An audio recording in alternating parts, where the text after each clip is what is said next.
بادشاہ کو کوئی بدماش آ کے دھمکی لگائے اور اسے کہے کہ میں تیرے بندے چک لینے نے،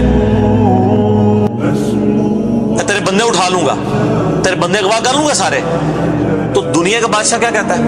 میں تکنا ایسی دی تیسی تیری جرت، یہی کہتا ہے نا، کیونکہ وہ یہ خیال کرتا ہے کہ میری بادشاہی اسٹیک پہ لگ رہی ہے کہ میرے بندے اٹھائے گا، وہ یہ سمجھتا ہے۔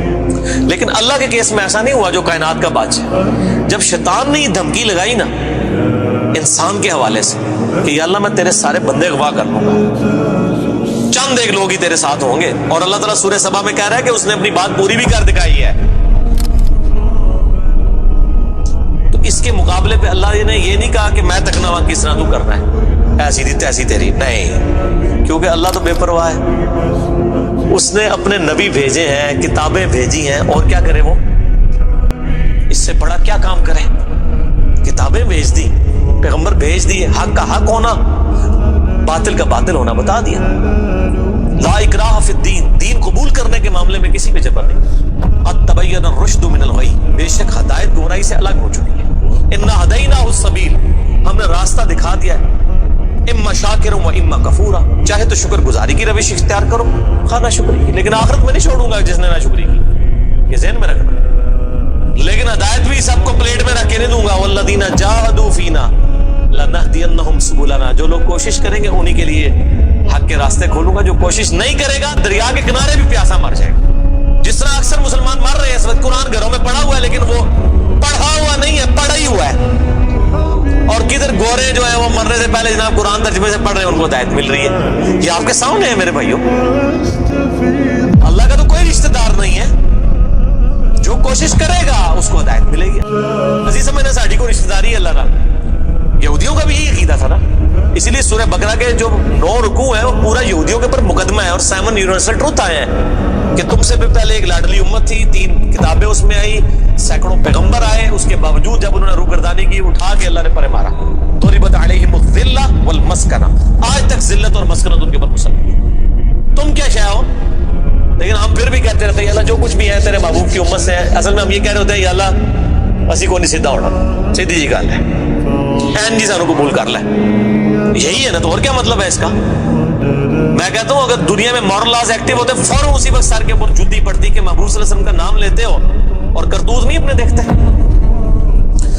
تو دنیا کے بادشاہ تو کہتے ہیں میں تکنا کے ساتھ تو چکنا ہے میرے بندے، تیری ایسی دی تیسی، لیکن اللہ تعالیٰ کیا فرما رہا ہے؟ قال فالحق، اللہ فرماتا ہے یہ ہے سچائی، والحق اقول، اور میں کہتا ہی سچی بات ہوں، یاد رکھیں لأملأن جہنم منک وممن تبعک منہم اجمعین، جو کوئی بھی پھر شیطان تیری پیروی کرے گا نا میرے بندوں میں سے، تو میں نے کسی بندے کی گارنٹی نہیں لی ہوئی، میں اس کو اور تجھے اور تیرے سارے فالوورز کو دوزخ میں ڈال دوں گا، دوزخ کو بھر دوں گا تجھ سے اور تیرے فالوور سے، یعنی میں اپنے کسی بندے کی کوئی گارنٹی نہیں لیتا، میرا کام ہے صرف حق بات پہنچانا۔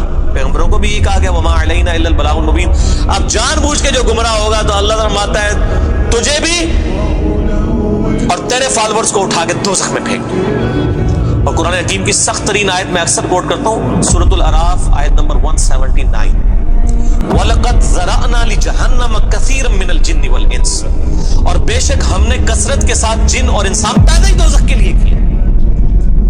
کتنے خطرناک الفاظ، لیکن اس کے آگے الفاظ ہیں اللہ کوئی فنیٹک نہیں ہے، نعوذ باللہ۔ اللہ فرماتا ہے ہم نے ان کو دل دیے تھے، عقل دی تھی سوچتے نہیں، کان دیے تھے سنتے نہیں، آنکھیں دی تھی دیکھتے نہیں، یعنی ان انسٹرومنٹس کو یوز کر کے حق بات حاصل کرنے کی کوشش نہیں کرتے۔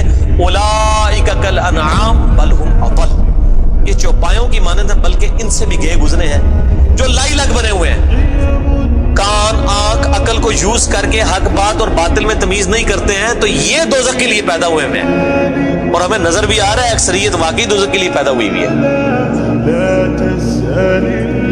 اللہم اجرنا من النار، اللہم اجرنا من النار، اللہم اجرنا من النار۔ قل ما اسألکم علیہ من اجر، اے نبی علیہ السلام فرما دیجئے میں جو اتنی باتیں کھول کھول کے بیان کر رہا ہوں اس کے عوض تم سے کوئی معاوضہ طلب نہیں کرتا۔ آج کے دور میں جب ہم نبی علیہ السلام کی دعوت پیش کریں گے تو ہم کہیں گے کہ دیکھو تمہیں کھول کھول کے صحیح باتیں بتا رہے ہیں, کوئی چندہ بک نہیں بنائی ہوئی ہے بھائی, کوئی قربانی کی کھالیں نہیں جمع کر رہے ہیں, کھول کے مفت تمہیں یہ ساری سچائی بتا رہے ہیں.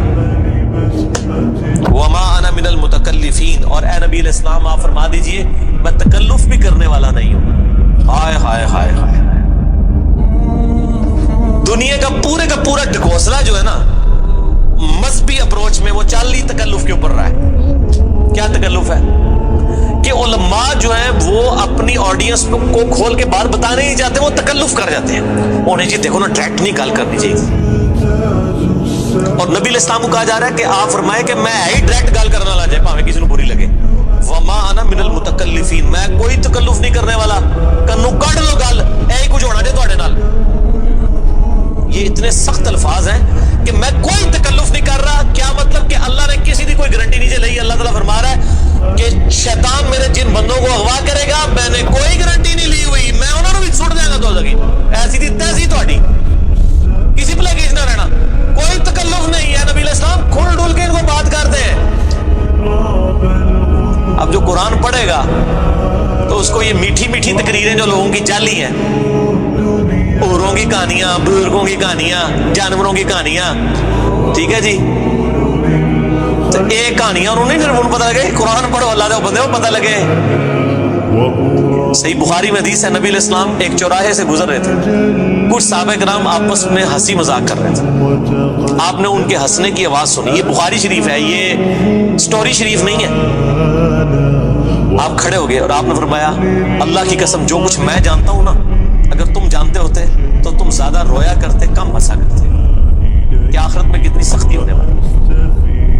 لیکن ٹی وی کے اوپر, سوشل میڈیا کے اوپر ایسے وائزین کے کلپ, یہ دیکھو نا جی, اے بھی تے کتنا سونا بولتے ہیں ماشاءاللہ, لگتا ہے ہونی جنرل پہنچنے لگا, پتہ لگ جائے گا اتنی بھی جنرل لبنی ہے دونوں. اور مولا علی علیہ السلام کا قول ہے کہ انسان سویا ہوا ہے, جیسے ہی مرے گا جاگ جائے گا. اوہ یہ کیا ہو گیا, یہ او ہو جانی ہے, لیکن اس ٹائم او کا کوئی فائدہ نہیں. وہ میرا مسئلہ نمبر 196 آپ سن لیں, کاش میں دنیا میں واپس جا سکتا. اس وقت انسان کہے گا یا اللہ مجھے دنیا میں دوبارہ واپس بھیج دے, میں پہلے جا کے سوشل میڈیا تو ہے ویڈیو ڈیلیٹ کروں گا.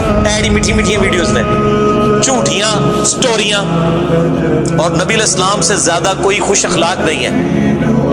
اگر یہ اخلاقیات اس چیز کا نام ہو کہ آپ نے لوگوں کو جھوٹی سٹوریاں سنانی ہیں, ان کو لپیٹ لپاٹ کے جو ہے وہ پردے میں رکھ کے باتیں کرنی ہے, کھول کے بات نہیں بتانی. نبی علیہ السلام کو کہا جا رہا ہے آپ فرما دیجئے میں کوئی چندہ نہیں تم سے وصول کرتا, اور نہ میں کوئی تکلف کرنے والا ہوں. میں نے بالکل کھل ڈل کے بات کر دی ہے. اللہ نے کسی کی کوئی گارنٹی نہیں اٹھائی ہوئی.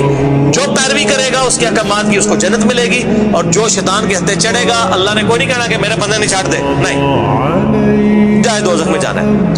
ان ہوا الا ذکر للعالمین, یہ قرآن تو نہیں ہے مگر نصیحت تمام جہان والوں کے لیے. اس قرآن کے ذریعے میں ڈر سنا رہا ہوں. فذکر بالقرآن من یخاف وعید, نبی علیہ السلام قرآن کے ذریعے تبلیغ کر دیجئے, ڈر سنا دیجئے جو بھی اللہ کی دھمکی سے ڈرتا ہے. وَلَا تَعْلَمُنَّ نَبَأَهُ بَعْدَ حِينٍ, ان قریب مرنے کے بعد کچھ عرصے کے بعد تمہیں خود ہی پتہ چل جائے گا جو کچھ میں کہہ رہا تھا یہ کچھ ہو جائے گا. وہی جو میں نے کہا نا کہ مر کے انسان کو پتہ چل جائے گا سب کچھ. وہ کہتے ہیں جی وہ کوئی نہیں جی, آگے جا کے پتہ لگ جائے گا کون ٹھیک ہے کون غلط ہے. میں کہتا آگے جا کے پتہ نہیں لگا, لگ پتہ جائے گا.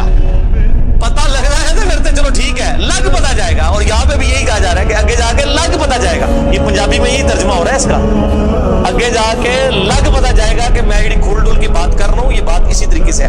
وَلَا تَعْلَمُنَّ, اور ان قریب ضرور تم جان لو گے, نَبَأَهُ بَعْدَ حِينٍ, یہ جو خبریں میں تمہیں بیان کر رہا ہوں ان قریب کی یہ پوری ہو جائیں گی. لیکن اس کے وقت کچھ بھی نہیں ہونا. انسان نے چیخنا ہے اللہ مجھے دنیا میں دوبارہ بھیج دے, میں نیک اعمال کروں گا, یہ کروں گا, وہ کروں گا. مسئلہ 196 میرا ضرور دیکھیں.